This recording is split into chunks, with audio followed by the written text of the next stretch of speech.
dictating the family schedule, family dinner, where our money was going.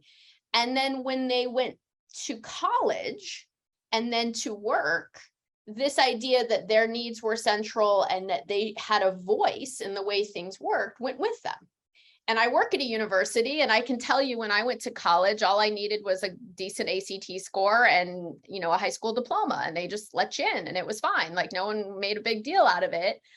I sat on a full ride scholarship committee for our university a few years ago, and my jaw just dropped to the ground. Like anyone who's put children through college or you've just gone through college, you understand what I'm talking about. To get into college, if you all started in soccer at age 3, imagine what you're supposed to have accomplished by the time you're 18. I mean, these kids are like mayor and like running a nonprofit by the time they're 18, and I was looking at these applications, and I texted my son and I said, "What are you doing?"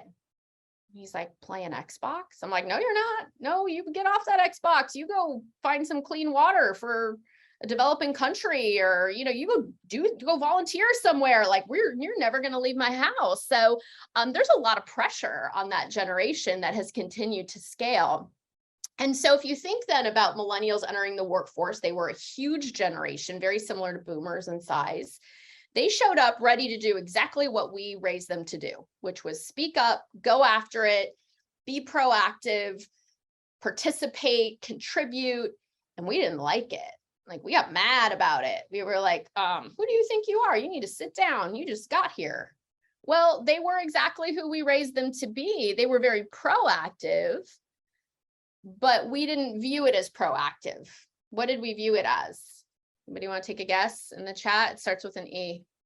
Whiny. Okay, whiny. Thank you, Ryan. Yes.